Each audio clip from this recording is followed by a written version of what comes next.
بسم اللہ الرحمن الرحیم۔ ناظرین و سامعین السلام علیکم۔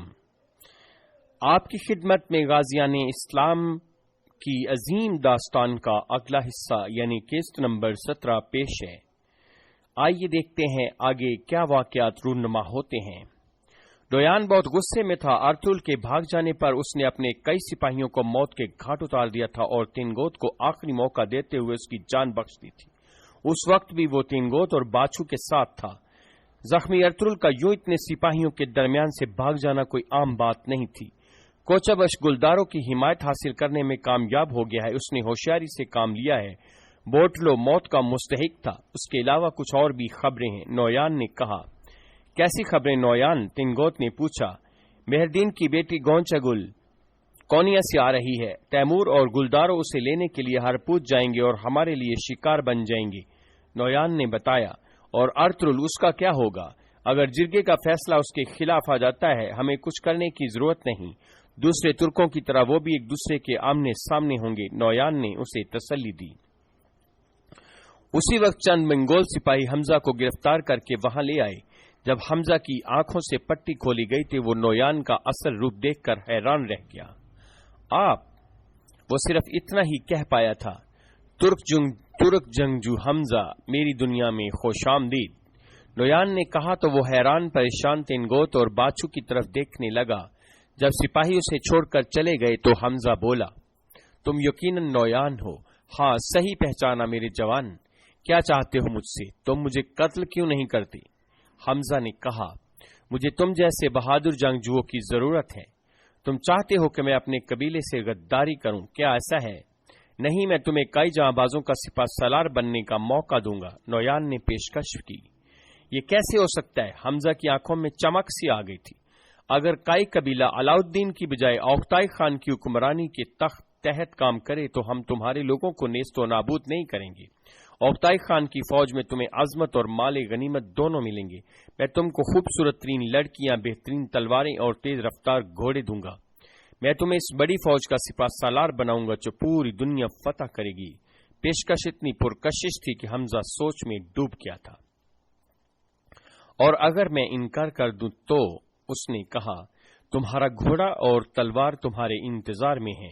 تم کسی بھی وقت یہاں سے جانے کے لیے آزاد ہو حمزہ۔ تمہاری موت کا مجھے کوئی فائدہ نہیں ہوگا اور نہ ہی کوئی دکھ ہوگا۔ تمہارے لیے میری پیشکش کتنی لازمی ہے، یہ سمجھنے کے لیے تم کافی سمجھدار ہو۔ ہم دونوں جانتے ہیں کہ یہی صحیح راستہ ہے۔ تم ان سے نفرت کرتے ہو، یہ چیز تمہیں اندر باہر سے کھا رہی ہے۔ تم اپنے سردار کے لیے بہت لڑے، مگر اب تم اس سے نفرت کرتے ہو۔ میں تمہیں گلداروں سے بدلہ لینے کا موقع فراہم کروں گا، باقی تمہاری مرضی۔ آج رات تم میرے مہمان ہو، اس کے بارے میں سوچو۔ کل صبح ہم اس بارے میں بات کریں گے، جب تک تمہارا دل مان جائے گا۔ نویان کی مہربانیاں عروج پر تھیں اور حمزہ کوئی فیصلہ نہیں کر پا رہا تھا۔ اس کے بعد نویان نے حمزہ کو خیمے میں بھجوایا۔ اسے یقین تھا کہ ایک رات کی سوچ حمزہ کے ارادے بدل دے گی۔ حمزہ اپنے بہتر مستقبل کے لیے اپنی وفاداری تبدیل کرنے پر مجبور ہو جائے گا۔ نویان نے جو پیشکش اسے کی تھی، کائی قبیلے میں رہ کر وہ اس کے بارے میں سوچ بھی نہیں سکتا تھا۔ سردار خوشنود نے ارطغرل کو اپنے خیمے میں بلایا تھا۔ وہ اس سے ضروری باتیں کرنی چاہتا تھا۔ جب ارطغرل اپنے ماموں کے پاس پہنچا، ان کا رویہ کچھ زیادہ اچھا نہیں تھا۔ مجھے بڑی مایوسی ہوئی ہے کہ تم یہ مسئلہ جرگے میں لانا چاہتے ہو۔ تم میری اور اپنی والدہ کے خلاف ہو گئے ہو۔ انہیں جرگہ بلانے پر شکوہ تھا۔ ماموں جان، میں نے یہ مسئلہ آپ دونوں کے خلاف جائے بغیر حل کیا۔ مجھے یقین ہے کہ جرگے کا فیصلہ انصاف پر مبنی ہوگا۔ جرگے کا جو بھی فیصلہ ہوگا اس سے نہ تو آپ کو دکھ ہوگا نہ مجھے، ارطغرل نے ادب سے کہا۔ تم جتنے بہادر ہو اتنے ہی ذہین بھی ہو۔ اگر تمہارے مرحوم والد زندہ ہوتے تو انہیں تم پر فخر ہوتا۔ سردار خوشنود نے اس کی تعریف کی۔ ارطغرل نے ان کا شکریہ ادا کیا اور اجازت لے کر واپس چلا گیا۔ سردار خوشنود اور بھی بہت کچھ کہنا چاہتا تھا، لیکن اس نے ارادہ بدل دیا تھا۔ خیمے کے عقبی حصے میں کھڑا تیمور یہ ساری باتیں سن چکا تھا۔ ارطغرل کے جاتے ہی وہ اپنے باپ کے پاس آ گیا۔ عالیہ امی ٹھیک تھیں، یہ ہمارے لیے بڑا مسئلہ بنے گا، یہ ہماری طرز زندگی کو برباد کر دے گا، تیمور نے کہا۔ وہ صرف اپنے باپ کا کام پورا کرنا چاہتا ہے، اس میں ڈرنے والی کوئی بات نہیں۔ وہ جرگے کے فیصلے کو قبول کرنے کا پابند ہوگا۔ سردار خوشنود نے اسے تسلی دی۔ ہم جو توقع کر رہے ہیں اگر فیصلہ اس کے برعکس ہوا تو اگر کئی سردار ہمارے خلاف گئے تو شاید ہمارے سردار بھی، تیمور نے خدشہ ظاہر کیا، تو پھر تم بیکار کھڑے مت رہنا، جو کر سکو کرنا۔ سردار خوشنود نے اسے اجازت اور مکمل اختیار دے دیا تھا۔ اب تیمور مطمئن دکھائی دے رہا تھا۔ سردار خوشنود سے ملاقات کے بعد ارطغرل اپنے جانبازوں کے پاس آ گیا۔ نورگل، روشان اور عبد الرحمن اس سے نئی صورتحال جاننے کے لیے بے چین تھے۔ کوئی بھی نویان کے خلاف نہیں جانا چاہتا، اس نے بتایا۔ حائمہ خالہ اور گلدارو بھائی کیا کہتے ہیں؟ نورگل نے پوچھا۔ میں اپنے بھائی اور والدہ کو تو راضی کر لوں گا، مگر ہمارا جرگے میں کامیاب ہونا ضروری ہے۔ قبیلے کے ہر سردار سے الگ الگ بات کرو، انہیں بتاؤ کہ میں جانبازوں کا سربراہ کیوں بننا چاہتا ہوں۔ انہیں بتاؤ کہ میں یہ طاقت کے لالچ میں نہیں کر رہا۔ اگر نویان کے حملہ آور ہونے سے پہلے ہم اس پر حملہ کرتے ہیں تو کامیاب ہو سکتے ہیں، ورنہ نویان ہمیں پوری طرح تباہ کر دے گا اور کوئی بھی زندہ نہیں بچے گا۔ ہر ایک سے بات کرو۔ ہم فوری بات کرتے ہیں۔ بھائی تینوں نے سینے پر ہاتھ رکھ کر کہا۔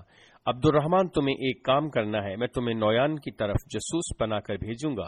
اس کے لیے ہمیں غنی کی مدد درکار ہوگی، مگر پہلے ہم جرگے کا مسئلہ حل کر لیں، ورنہ تمام کوششیں لا حاصل ہوں گی۔ ہمیں نویان کو ہر صورت میں جہنم رسید کرنا ہے، ورنہ وہ تمام ترک قبائل کے لیے اس سرزمین کو جہنم بنا دے گا۔ ارطغرل نے کہا اور وہاں سے اٹھ گیا۔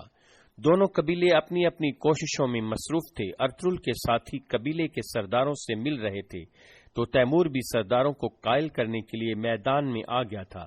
جرگہ شروع ہونے سے قبل دونوں امیدوار خود کو مستحکم بنانا چاہتے تھے۔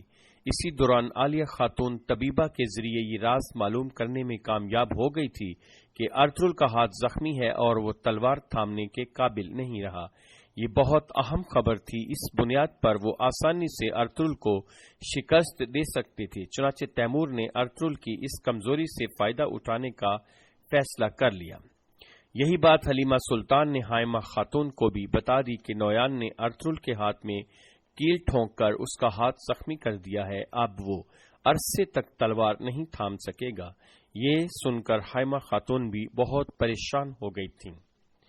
ارطغرل جب جرگے میں پہنچا تو تمام سردار پہلے ہی موجود تھے۔ وہ ان سب کو سلام کر کے اپنی نشست پر بیٹھ گیا۔ جلد ہی سردار خوشنود اور حائمہ خاتون بھی وہاں آ گئے۔ سب نے کھڑے ہو کر ان کا استقبال کیا اور پھر اپنی اپنی جگہ بیٹھ گئے۔ اس کے بعد حائمہ خاتون نے اللہ کے پاک نام سے جرگے کی کارروائی کا آغاز کر دیا۔ ہمارے سرداروں، بہادر جوانوں اور بزرگوں، خوش آمدید۔ آپ سب کی تشریف آوری کا شکریہ۔ آج ہم جس مسئلے کے لیے جمع ہوئے ہیں وہ ہے دونوں قبیلے کے جاں بازوں کی سربراہی کا معاملہ۔ دوسرا مسئلہ ارطغرل کے قبیلہ بدر سپاہیوں کے بارے میں ہے۔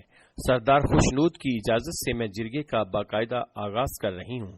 اس کے بعد انہوں نے ارطغرل کو اپنا موقف پیش کرنے کی دعوت دی تو وہ کہنے لگا، منگول فوج ایک گاؤں میں داخل ہوتی ہے اور ہر کسی کو مار دیتی ہے۔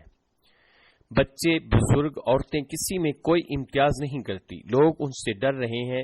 سب سے پہلے ہمیں اس ڈر کو ختم کرنا ہوگا۔ پوری سردیاں بیٹھ کر جنگ کا انتظار کرنا بالکل ایسے ہے جیسے اپنے ہاتھ سے اپنی قبر کھودنا اور اپنی موت کا انتظار کرنا۔ جو بھی کہنا چاہتے ہو مختصر کہو، گلداروں نے اسے ٹوکا۔ ہمیں لوگوں کے دلوں سے ڈر نکالنا ہوگا، ہمیں ان کی امید بننا ہوگا تاکہ منگول اتنے آرام سے کچھ نہ کر سکیں۔ ہمیں منگول فوج کو سوداگروں کے ساتھ تجارت کرنے سے روکنا ہوگا، اس طرح ہم ان کا سونے کا ہاتھ کاٹ سکتے ہیں۔ اس کے بعد ہمارے پاس اتنا وقت نہیں ہوگا کہ ہم دشمنوں کا انتظار کریں۔ ہمیں نویان پر حملہ کرنا ہوگا، پھر اسے اندازہ ہوگا کہ اس کی فوج زیادہ دیر ثابت قدم نہیں رہ پائے گی۔ اور پھر حائمہ خاتون نے پوچھا، نویان پر حملہ اور منگولوں کی کمر توڑنے کی ہمت وہی شخص کر سکتا ہے جس کو یہ فرض سلیمان شاہ مرنے سے پہلے سونپ گئے تھے، اور وہ میں ہوں۔ ارطغرل کی بات سن کر سب لوگ خاموش ہو گئے۔ ارطغرل نے یقیناً صحیح بات کی ہے، لیکن مجھے سمجھ نہیں آ رہی ہے کہ ہم یہ سب کیسے کریں گے۔ سوداگروں کو نویان کے سپاہیوں کو خوراک مہیا کرنے سے روکنے کے لیے آس پاس کے گاؤں کی مدد اور ان کے جاسوسوں کی کھوج، یہ سب اتنا آسان نہیں، لیکن یہ ناممکن بھی نہیں۔ ارطغرل کی بات میرے دل کو لگی ہے، صحیح بات ہے۔ شرکائے مجلس کے تبصرے سنائی دینے لگے۔ لیکن اگر اس وقت نویان نے ہم پر حملہ کر دیا جب ہم کمزور ہیں تو ہم کیا کریں گے؟ گلداروں نے پوچھا۔ بھائی، ہم حالت جنگ میں ہیں، جو بھی ضروری ہوا ہمیں کرنا ہوگا، ارطغرل نے جواب دیا۔ ارطغرل صاحب، آپ کس حساب سے یہ بات کر رہے ہیں؟ ایک جانباز کے ہاتھ میں تلوار کو پکڑنا ہی اس کی زندگی ہے۔ آپ کا ہاتھ تو پہلے ہی نویان نے بیکار کر دیا ہے۔ ایک ایسا جانباز جو تلوار نہ پکڑ سکتا ہو کیسے جنگ میں سپاہیوں کی قیادت کر سکتا ہے؟ تیمور نے طنزیہ لہجے میں کہا تو سب چونک کر اس کی طرف دیکھنے لگے۔ تیمور، یہ تم کیا کہہ رہے ہو؟ سردار خوشنود چونکا۔ کیا تمہیں اندازہ ہے تم کیا کہہ رہے ہو؟ میری بجائے عارف بھائی سے پوچھیں۔ تیمور نے عارف صاحب کی طرف اشارہ کر دیا۔ عارف، کیا یہ سچ ہے؟ جی، یہ سچ ہے۔ ان کے ہاتھ میں کیل ٹھونکی گئی جس سے ان کا ہاتھ بری طرح متاثر ہوا ہے۔ مجھے نہیں پتا یہ کب تک ٹھیک ہوگا، لیکن سردیاں ختم ہونے تک ان کا ہاتھ ٹھیک نہیں ہو سکتا، عارف صاحب نے واضح کر دیا۔ جب آرا کا مرحلہ مکمل ہو گیا تو سردار خوشنود نے کہا، ہم نے سب کا موقف توجہ سے سنا ہے، اب ہم دیکھتے ہیں کہ سردار کیا فیصلہ کرتے ہیں۔ ہمارے جوانوں میں پھوٹ کو روکنے کے لیے جب تک ہمارے قبیلے الگ نہیں ہو جاتے، میں حکم دیتا ہوں کہ تیمور تمام جانبازوں کی قیادت کرے گا اور ارطغرل سے ایک سپاہی کے فرائض واپس لیے جاتے رہیں گے جب تک کہ وہ مکمل صحت یاب نہیں ہو جاتا۔ کون کون اس بات سے متفق ہے؟ سردار خوشنود نے جرگے کے شرکاء کی طرف دیکھا۔ یہ سن کر حائمہ خاتون، تیمور، گلدارو، عارف صاحب اور دلی دمیر سمیت بہت سے سرداروں نے ہاتھ کھڑے کر دیے۔ حائمہ خاتون کا اس کے خلاف فیصلہ دینا ارطغرل کو اندر سے توڑ گیا تھا۔ وہ کبھی سوچ بھی نہیں سکتا تھا کہ ایسا وقت بھی آئے گا جب اس کی ماں اس کے خلاف فیصلہ سنا دے گی۔ جانباز روشان اور نورگل سردیاں ختم ہونے تک ارطغرل کی نگرانی میں رہیں گے۔ عبد الرحمن کے لیے یہ فیصلہ ہوا ہے کہ جب تک یہ پتہ نہیں چلتا کہ تیمور اور گلداروں پر حملے میں یہ ملوث ہے یا نہیں، وہ حفاظتی خیمے میں نظر بند رہے گا۔ اللہ تعالی ہماری غلطیوں کو معاف فرمائے۔ سردار خوشنود نے فیصلہ سنایا اور پھر ارطغرل سے مخاطب ہوا۔ ارطغرل، کیا تم اپنی صفائی میں مزید کچھ کہنا چاہتے ہو؟ سلیمان شاہ کا بیٹا ارطغرل جرگے کے فیصلے کا احترام کرے گا۔ اللہ ہمیں اس فیصلے کے مہلک نتائج سے بچائے، مگر آپ یہ بات یاد رکھیں، بزدل کی تلوار سے بہادر کی وجہ زیادہ ہیبت ناک ہوتی ہے۔ ارطغرل نے مختصر جواب دیا اور تعظیم پیش کر کے باہر چلا گیا۔ جب وہ خیمے سے نکلا تو روشان اور نور گل پہلے سے اس کے منتظر تھے۔ وہ فوراً اس کے قریب پہنچ گئے اور بیتابی سے پوچھا، کیا فیصلہ ہوا ہے بھائی؟ ہمارے ساتھ دھوکہ ہوا ہے، ارطغرل نے مختصر کہا اور استبل میں اپنے گھوڑے کے پاس چلا گیا۔ اسے دیکھ کر حلیمہ سلطان بھی قریب آ گئی تھی۔ مجھے جرگے کے فیصلے کا پتہ چلا ہے، فکر نہ کرو، صحرا میں طوفان آتے رہتے ہیں، ارطغرل نے اسے تسلی دی۔ ارطغرل، مجھ سے بہت بڑی غلطی ہو گئی ہے، وہ ہچکچاتے ہوئے بولی۔ تم سے کیا غلطی ہو گئی؟ ارطغرل چونکا۔ میں نے امی جان کو بتایا کہ آپ کا ہاتھ زخمی ہے اور اب تلوار نہیں پکڑ سکتے، مگر پھر بھی انتقام کا ارادہ رکھتے ہیں۔ میں اس جرگے کے فیصلے پر اثر انداز ہوئی ہوں۔ تم یہ کیسے کر سکتی ہو حلیمہ؟ تم میرا اعتماد کیسے توڑ سکتی ہو؟ ارطغرل نے حیرت سے اس کی طرف دیکھا۔ میں ڈر گئی تھی کہ میں آپ کو دوبارہ نہیں دیکھ پاؤں گی ارطغرل، میں ڈر گئی تھی کہ کہیں ہمارا بچہ ہمارے باپ کے بغیر پیدا نہ ہو۔ حلیمہ سلطان کے ہونٹ تھر تھرائے۔ اگر تم کو میری شہادت کا ڈر ہے تو آئندہ کبھی میرا چہرہ نہ دیکھنا، مت دیکھو میری طرف، ارطغرل نے غصے سے کہا اور گھوڑے پر سوار ہو کر قبیلے سے باہر نکل گیا۔ جب ارطغرل قبیلے سے باہر نکلا تو اس نے دیکھا کہ کوچہ بش ایک سنسان راستے پر اپنے گھوڑے کے ساتھ کھڑا تھا۔ ارطغرل کو دیکھتے ہی اس کے چہرے کی رنگت بدل گئی تھی۔ وہ یہاں نویان کے سپاہی کو جرگے کے فیصلے سے آگاہ کرنے آیا تھا کہ چوری پکڑے جانے پر بوکھلا گیا تھا۔ کوچہ بش، کیا تم ٹھیک ہو؟ ارطغرل نے بغور اس کے طرف دیکھا۔ مجھے میرے گھوڑے نے نیچے گرا دیا تھا، کوچہ بش نے بدحواسی سے کہا۔ کیا تمہیں کوئی مدد چاہیے؟ ارطغرل نے پوچھا اور نیچے اتر کر کوچہ بش کے گھوڑے کو دیکھنے لگا۔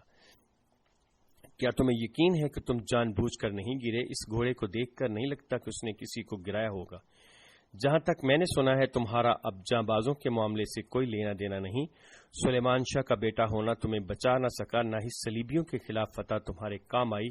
تم آخرکار ایک پاگل ترک ثابت ہوئے ہو۔ کوچا بش نے اپنی اوقات سے بڑھ کر الفاظ استعمال کیے تو ارطغرل نے جھٹکا دے کر اسے نیچے گرا لیا۔ تم نے یقیناً یہ بھی سنا ہوگا کہ میں ایک ہاتھ استعمال کر رہا ہوں، اس لیے تم کافی زیادہ بول رہے ہو۔ پھر میری جان لے لو۔ فکر نہ کرو، جب وقت آیا تو تمہاری یہ خواہش بھی پوری کر دوں گا۔ ارطغرل اسے چھوڑ کر اپنے گھوڑے پر سوار ہو گیا۔ اس کے جاتے ہی کوچا بش نے جھاڑیوں میں چھپے منگول سپاہی کو جرگے کے فیصلے سے آگاہ کیا اور نویان کے پاس بھیج دیا۔ ارطغرل کوچا بش سے نمٹ کر آگے بڑھا اور قبیلے سے دور ایک درخت تلے جا بیٹھا۔ میری ماں، میرا بھائی، میری بیوی سب نے مجھے روک دیا۔ انہوں نے کہا مجھے اپنی حد سے آگے نہیں بڑھنا چاہیے۔ انہوں نے مجھے ظالموں کے خلاف کچھ کرنے اور مظلوموں کی امید بننے سے روک دیا۔ انہوں نے مجھے کہا کہ جوش مت کھاؤ کیونکہ میں تلوار نہیں پکڑ سکتا۔ کیا ہم اس دنیا میں صرف محکوم ہیں جہاں ہم اپنی مرضی سے کچھ بھی نہیں کر سکتے؟ کیا ہم ظالموں کو ظلم کرنے کی آزادی دے دیں؟ کبھی نہیں۔ سلیمان شاہ کا بیٹا ہار نہیں مانتا، یہ کبھی نہ کبھی مانی ہے اور نہ مانے گا۔ وہ بہت دیر تک اپنوں اور غیروں کے رویوں پر غور کرتا رہا۔ راستہ کٹھن تھا مگر اسے ہار نہیں ماننی تھی۔ اسے آگے بڑھنا تھا اور اپنے ہدف کو حاصل کرنا تھا۔ ارطغرل بہت دیر تک ندی کے کنارے بیٹھا رہا اور پھر واپس قبیلے میں جانے کی بجائے غنی کے پاس چلا گیا۔ میرے ماموں تیمور اور میرا بڑا بھائی وہ چاہتے ہیں کہ ہم سردیاں منگول فوج کے انتظار میں گزاریں۔ وہ بہت بڑی غلطی کر رہے ہیں۔ اس نے غنی سے کہا، یہ ہاتھ تلوار کیسے پکڑے گا؟ تلوار کیسے آپ کے ہاتھ میں لہرائے گی؟ آپ ایک طرف، تلوار ایک طرف، قبیلہ ایک طرف اور دنیا ایک طرف۔ غنی بولا، غنی تم کم تعداد والوں نے زیادہ تعداد والوں سے کئی جنگیں جیتی ہیں۔ اگر میرے پاس تلوار نہیں تو کیا ہوا؟ میں ان کافروں کا حلق سے پکڑ لوں گا۔ پھر یہ بتائیں کہ دشمن کون ہے، کس کا گلا پکڑیں گے؟ یہ دشمن اندر سے ہیں یا باہر سے؟ غنی نے سوال کیا تو ارطغرل مسکرا کر خاموش ہو گیا۔ سچ کہا تم نے، دونوں ہیں، اندر بھی اور باہر بھی۔ میری سب سے بڑی مدد تم اور عبد الرحمن ہوگے۔ کیا آپ بھول گئے ہیں کہ عبد الرحمن کو قید کر دیا گیا ہے؟ میں عبد الرحمن کو لینے جا رہا ہوں، ارطغرل نے جواب دیا۔ انہوں نے ابراہیم علیہ السلام کو پکڑا، یوسف علیہ السلام کو کنویں میں پھینکا، عیسیٰ علیہ السلام کو صلیب پر چڑھا دیا، موسیٰ علیہ السلام کو پہاڑوں پر چھوڑا، لیکن ہر بار مہربان نے اپنا کرم کیا، وہ سب بچ گئے اور انہیں بہتر جگہ میسر ہوئی۔ غنی نے کہا، بالکل، اللہ ہر قید سے رہائی دینے والے ہیں۔ ہم عبد الرحمن کو نویان کے علاقے میں بھیجیں گے، وہ نویان کا آدمی بنے گا۔ مجھے کیا کرنا ہوگا؟ غنی نے پوچھا۔ میں عبد الرحمن کے ذریعے نویان کے بل میں داخل ہونا چاہتا ہوں، ارطغرل نے بتایا۔ خواہش اچھی ہے مگر راستہ مشکل ہے۔ غنی، تم نے ہمیشہ مشکل راستہ ہی چنا ہے۔ ارطغرل مسکرایا۔ وہی ہے جو میری مدد کرتا ہے، جو رکاوٹوں کو منتشر کر دے اور وہاں سے ہٹا دے۔ ٹھیک ہے میرے دوست، اب تم اپنا کام شروع کر دو۔ یاد رہے ہمارے پاس زیادہ وقت نہیں، ارطغرل نے کہا اور واپسی کے لیے اٹھ کھڑا ہوا۔ نویان اپنے خیمے میں حمزہ کے ساتھ بیٹھا تھا۔ تینگوت اور باچھو بھی اس کے ساتھ تھے۔ ان کے سامنے ایک نقشہ بچھا ہوا تھا۔ حمزہ، تم نے دیکھا کہ یہ ساری زمینیں ہماری ملکیت ہیں۔ ہمارے ساتھ جو بھی کام کرے گا فائدہ پائے گا۔ جس نے آپ کے ساتھ کام کیا اس نے عظمت پائی، بلکہ فاتح بھی بنا۔ مگر کئی قبیلہ میرا اپنا قبیلہ ہے، ان کے ساتھ کچھ نہیں ہونا چاہیے۔ حمزہ، ہمارے پریشانی ریوڑ نہیں بلکہ ریوڑ ہانکنے والا ایک چرواہا ہے۔ ہم تمہیں اس ریوڑ کو ہانکنے والا بنانا چاہتے ہیں۔ منگول اس جگہ پر نہیں رہیں گے۔ ہمارے جانے کے بعد یہ سب تمہارے حوالے ہوگا، تم ان کے سردار بنو گے۔ اسی وقت کوچا بش کا بھیجا ہوا سپاہی نویان کے سامنے پیش ہوا اور قریب پہنچ کر سرگوشی میں بتایا، وہ ارطغرل کو گرانے میں کامیاب ہو گئے، اس سے سپاہی کے فرائض لے لیے گئے ہیں۔ خبر سن کر نویان نے اسے واپس بھیج دیا اور حمزہ کی طرف متوجہ ہوا۔ حمزہ، قبیلے میں ایک آگ ہے، تم نے اس آگ کو بجھانا ہے۔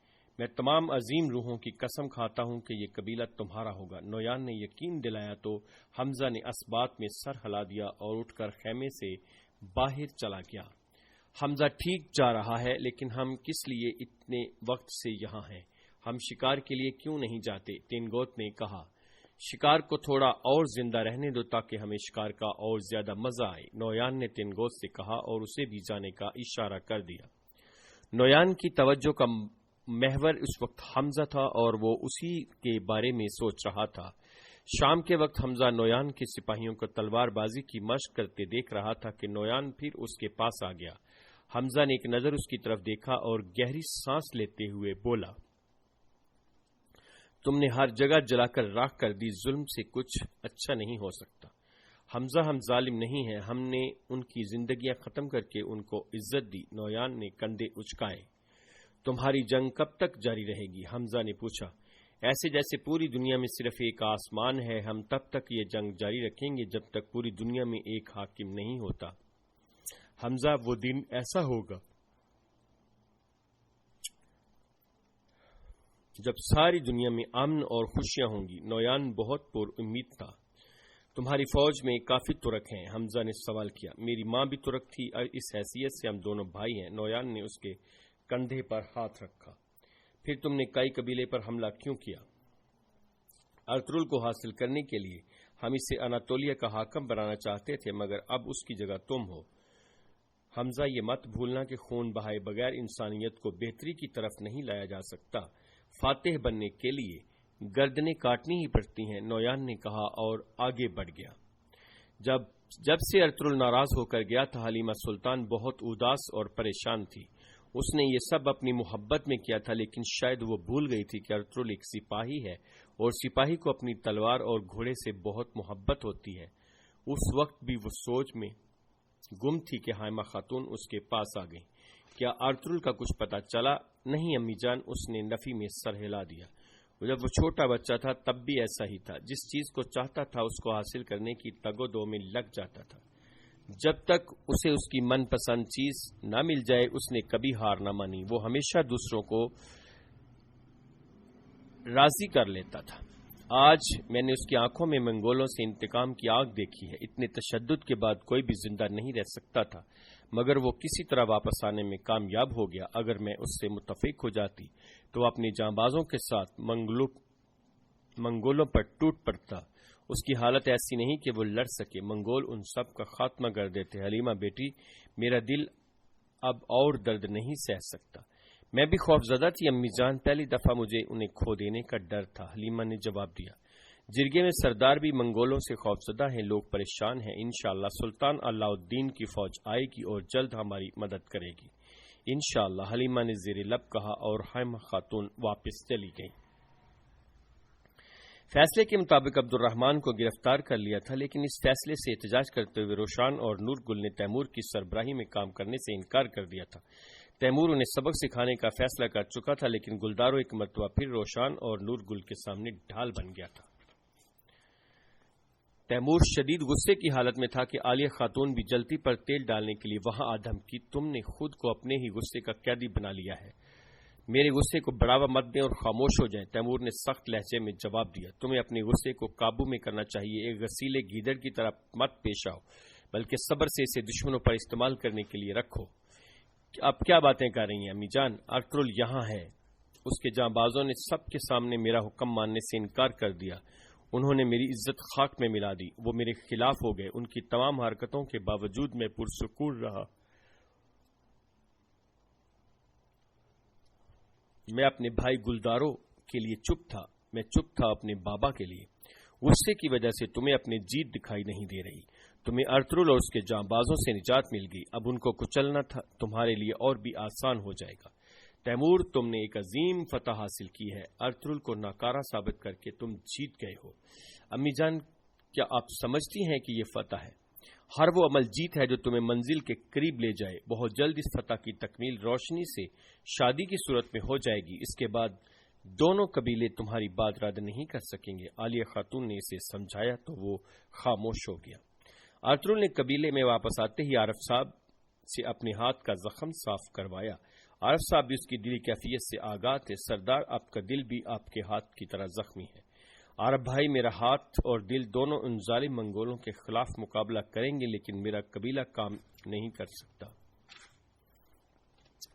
آپ یہاں باقی لوگوں کا بہادری میں اپنے ساتھ موازنہ نہیں کر سکتے۔ اگر ہر کوئی آپ کی طرح ہوتا تو آپ بھی ان سب کی طرح ہوتے، عارف صاحب نے کہا۔ یہ مغرور جانباز کیا کبھی دوبارہ تلوار پکڑ سکے گا؟ ارطغرل نے پوچھا۔ میں اللہ سے دعا کرتا ہوں کہ وہ آپ کو شفا دے، انشاءاللہ آپ جلد ٹھیک ہو جائیں گے۔ شکریہ عارف بھائی، آپ نے جرگے میں میرے خلاف رائے کیوں دی؟ اگر میں آپ کے حق میں رائے دیتا تو اگلی بار آپ کی مدد کے لیے جرگے میں موجود نہ ہوتا۔ ارطغرل ان کی بات سمجھ گیا تھا۔ وہ قابل طبیب اور صاحب علم آدمی تھے اور ارطغرل ان کی دل سے قدر کرتا تھا۔ زخم پر مرہم لگوانے کے بعد ارطغرل اپنے خیمے کی طرف جا رہا تھا کہ راستے میں گلداروں سے ملاقات ہو گئی۔ اسے دیکھ کر گلداروں استبل سے باہر آ گیا اور طنزیہ لہجے میں کہا، آ گئے تم، ماشاءاللہ، تمہارے جاں بازوں نور گل اور روشان نے تمہاری شے پر بہت خوب اچھا کام کیا۔ وہ قبیلے کے دستے سے دستبرداری اختیار کر کے تمہاری طرف ہو گئے ہیں۔ وہ تیمور کے سامنے بھی سخت بولے اور ہمیں سب کی نظروں میں ذلیل کیا۔ بھائی، اس بارے میں بات کرنے کی بجائے آپ کو ان خطرات پر توجہ دینی چاہیے جن کا ہمیں سامنا ہے۔ قبیلہ بہت بڑے خطرے میں ہے، ایسا خطرہ پہلے کبھی نہیں تھا۔ ارطغرل نے اسے سمجھایا، ہاں خطرہ تو ہے، تم بالکل ٹھیک کہہ رہے ہو، مگر یہ خطرہ تم ہو میرے بھائی، تم اور تمہارے بدماش جاں باز۔ گلداروں چلایا، بھائی میں نے کہا تھا کہ میں جرگے کا فیصلہ قبول کروں گا، تو تم فیصلہ قبول کر رہے ہو، تم ہمارے ساتھ مذاق کر رہے ہو، تم نے بابا کے جرگوں کے فیصلوں کو بھی نہ مانا تھا، تم مجھ سے فریب کی کوشش کر رہے ہو۔ آپ کیا چاہتے ہیں؟ کیا آپ چاہتے ہیں کہ میں یہاں سے چلا جاؤں؟ اگر ایسا ہے تو بتا دیں، میں آپ کو مایوس نہیں کروں گا اور یہاں سے چلا جاؤں گا۔ ارطغرل نے اس کی طرف دیکھا، ہمیں کیچڑ میں پھینک کر اب تم کہتے ہو کہ میں چلا جاتا ہوں۔ اگر تم قبیلے میں امن چاہتے ہو تو اپنے عہدے سے دستبردار ہو کر آرام سے اپنی بیوی کے ساتھ رہو۔ تمہاری وجہ سے اس نے کوئی دن سکون سے نہیں گزارا، کم از کم قبیلے کو ایک سردیاں امن والی گزارنے دو۔ گلداروں نے کہا اور بڑبڑاتا ہوا آگے بڑھ گیا۔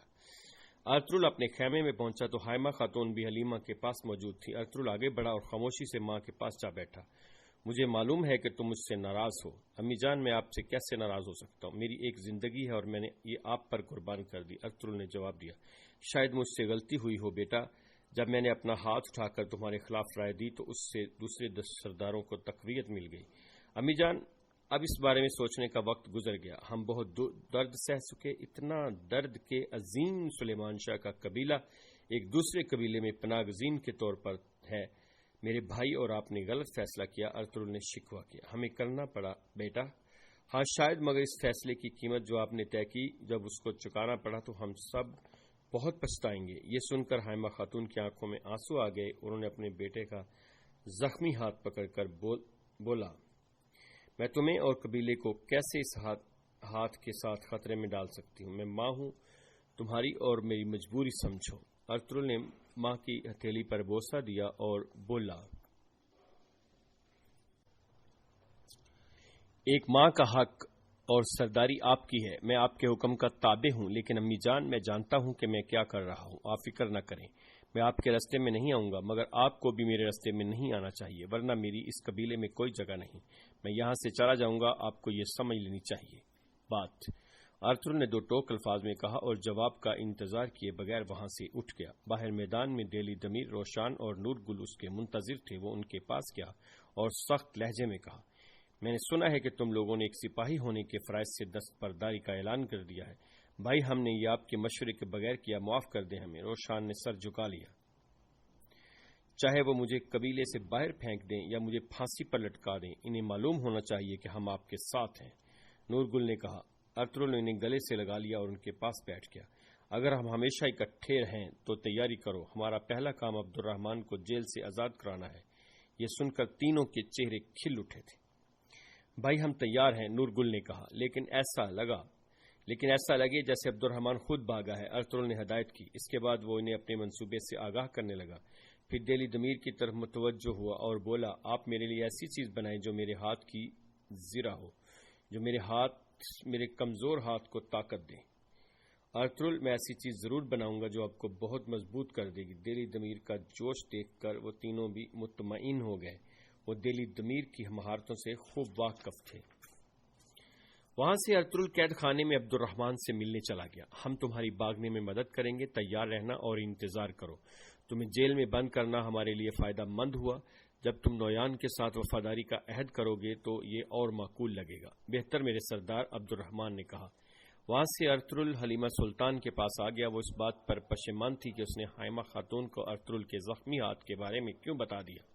ارطغرل نے اسے تسلی دی اور شفقت سے پیش آیا۔ حلیمہ سلطان کی خواہش تھی کہ ارطغرل ایک بار پھر اپنے بھائی گلداروں کی حمایت حاصل کرنے کی کوشش کرے، چنانچہ ارطغرل نے اس کی درخواست قبول کر لی۔ اگلے روز جب گلدارو کوچا بش اور تیمور کے سپاہیوں کے ساتھ کارواں سرائے میں ایک سوداگر سے قبیلے کی تجارت کا معاہدہ کر کے آ رہا تھا، ارطغرل سے اس کی ملاقات ہو گئی۔ ارطغرل، اب تم کیا کرنا چاہتے ہو؟ مجھے دوبارہ وہی کہانیاں مت سنانا، سیدھی طرح بتاؤ کیا چاہتے ہو تم؟ گلدارو نے پوچھا۔ کوچا بش اسے بتا چکا تھا کہ ارطغرل نے زیر حراست عبد الرحمن سے بات کی ہے اور وہ کچھ کرنے والا ہے۔ مجھے آپ سے اکیلے میں بات کرنی ہے، ارطغرل نے کہا اور گھوڑے سے اتر کر کچھ فاصلے پر چلا گیا۔ گلدارو کو بھی نہ چاہتے ہوئے اس کے پاس آنا پڑا تھا۔ کیا تیمور کے گرگے نے میرے راز فاش کر دیے؟ میں جانتا ہوں وہ میری ہر حرکت پر نظر رکھے ہوئے، ارطغرل نے اس کے قریب آ کر کہا۔ پورا قبیلہ خوفزدہ ہے کہ تم ہمیں خطرے میں ڈال رہے ہو، تمہاری ماں، بھائی، بیوی، تمہارا قبیلہ اور میرے ماموں کا قبیلہ۔ نویان پوری سردیاں خاموش نہیں رہ سکتا، وہ اکتائی خان کی مدد کا انتظار نہیں کرے گا، ارطغرل نے اسے سمجھانا چاہا۔ سلجوق سرحد پر ہزاروں منگول ہیں، کیا ہم مٹھی بھر سپاہیوں کے ساتھ ان پر حملہ کر دیں؟ سلجوق سلطنت کے اندر بہت سے ایسے غدار ہیں جو نویان کو مدد کر رہے ہیں، ہمیں اس مدد کو روکنا ہوگا۔ اگر ہم ان کی خوراک کی فراہمی روک دیں تو نویان کو بھوک میں مبتلا کر سکتے ہیں۔ میں منگولوں کا طرز زندگی دیکھ چکا ہوں، اگر ہم فوری روک دیں پھر کیا ہوگا؟ گلداروں نے اس کی بات کاٹی۔ وہ دوبارہ ہمارے قبیلے پر حملہ کریں گے اور مکمل طور پر اس جگہ کو تباہ کر دیں گے، پھر ہم دوبارہ بدترین حالت میں ہوں گے۔ ہمارے پاس ایک آخری تیر بچا ہے اور ہم وہ تیر تب استعمال کریں گے جب علاؤ الدین کی فوج یہاں آئے گی۔ گلداروں نے غصے سے کہا، بھائی میری بات سمجھو، کچھ حقیقت کا سامنا کرو۔ تیمور ابھی بچہ ہے، بہادر ہے مگر مغرور اور کمزور ہے، اس کے آگے سر مت جھکائیں صرف اس لیے کہ ہم اس کے قبیلے میں پناہ گزین ہیں۔ امی جان کی طرح سر تسلیم خم کریں جیسے انہوں نے ماموں کے آگے کیا۔ اپنی آنکھیں کھولیں اور ارد گرد نظر دوڑائیں۔ دو قبیلے بھیڑیوں کی طرح انتظار کر رہے ہیں کہ ان کو کب ذبح کیا جائے گا اور ذبح کرنے والا کسی بھی وقت آ جائے گا۔ تم عقل سے عاری ہو چکے ہو، یہ ناممکن ہے، گلداروں نے کہا۔ ممکن ہے بھائی، ہم کر سکتے ہیں، یہ میرا اعتبار کریں، ارطغرل نے جواب دیا۔ ہم یہ کیسے کریں گے؟ امی جان سے بات کرتے ہیں، وہ بوڑھی ہو چکی ہیں، اب سرداری لے لیں۔ اب آپ کو سردار ہونا چاہیے بھائی، ہمیں جنگ کرنا ہوگی اور امی یہ نہیں کر سکتی، صرف آپ کر سکتے ہیں۔ ہم اس قبیلے میں مہاجروں کی طرح نہیں رہ سکتے، ہمیں کئی قبیلے میں دوبارہ نئی روح پھونکنی ہے، یہ آپ کو کرنا ہوگا، ہمیں اپنے آپ کو یہاں سے آزاد کرنا ہوگا، آپ کو سچائی کا سامنا کرنا ہوگا۔ ارطغرل نے اس کے کندھے پر ہاتھ رکھ کر قائل کرنے کی کوشش کی تو گلداروں نے ہاتھ جھٹک دیا۔ اب اور جنگیں نہیں ارطغرل، اب اور زندگیاں قربان نہیں ہوں گی۔ بھائی آپ بزدل ہیں، ایک بزدل، ارطغرل نے کرب سے کہا تو گلداروں نے اسے زوردار تھپڑ دے مارا۔ کوچا بش اور تیمور کے سپاہی یہ منظر دیکھ کر چونک گئے تھے۔ کوچا بش کے ہونٹوں پر زہریلی مسکراہٹ تھی، جیسے وہ برسوں سے یہ چاہتا ہو۔ ہاں میں بزدل ہوں، میں جو چاہتا ہوں دونوں قبیلوں کا اتحاد اور دوستی قائم رہے جو ہمارے بابا نے ہمیں ہدایت کی ہے۔ ہاں میں بزدل ہوں جو یہ سب کرنا چاہتا ہوں، لیکن تم کیا ہو؟ تم تو وہی ظالم ہو جسے معصوم جانوں کی کوئی فکر نہیں، گلداروں نے کہا اور گھوڑے پر سوار ہو کر آگے بڑھ گیا۔ اس کے جانے کے بعد ارطغرل بھی گھوڑے پر سوار ہوا اور قبیلے سے باہر نکل گیا۔ جلد ہی وہ غنی کے پاس غار میں موجود تھا، وہ اس کے ساتھ الاؤ کے پاس بیٹھ گیا اور بولا، کیا تم نے نویان کے ٹھکانے کا پتہ چلایا؟ جی ہاں، اتنی جلدی؟ پرندوں نے مجھے بتایا، غنی نے جواب دیا تو ارطغرل اسے دیکھ کر مسکرا دیا۔ اسی وقت نورگل اور روشان بھی وہاں پہنچ گئے، انہیں بھی اس کے گلداروں سے جھگڑے کی خبر مل چکی تھی۔ بھائی کیا آپ ٹھیک ہیں؟ نورگل نے بے تابی سے پوچھا۔ ہاں میں ٹھیک ہوں، ارطغرل نے جواب دیا اور غنی کی طرف متوجہ ہوا۔ میرے پاس تمہارے لیے ایک اور درخواست ہے، میرا بھائی سارم، جیسا کہ نویان نے کہا، کیا اس نے واقعی اپنے بھائی آبا و اجداد کو دھوکہ دیا ہے؟ کیا وہ زندہ ہے؟ کیا وہ واپس آئے گا؟ مجھے سب جاننا ہے۔ ہم سب یہ جاننا چاہتے ہیں، چاہے آپ کا بھائی چین میں موسوم ہو، چاہے میں معلوم کروں گا، غنی نے کہا۔ اسے تسلی دی اور ارطغرل خاموش ہو گیا۔ آج کے بعد کافر منگولوں کے خلاف جنگ ہوگی اور ہم چین سے نہیں بیٹھیں گے۔ ارطغرل نے نورگل اور روشان کی طرف دیکھا۔ سمجھ گئے بھائی؟ نورگل نے سینے پر ہاتھ رکھ کر جواب دیا۔ یہ ناظرین، آج کی انشاءاللہ یہیں پہ قسط ختم ہوتی ہے، اس کے بعد 18ویں قسط انشاءاللہ پیش کریں گے آپ کی خدمت میں۔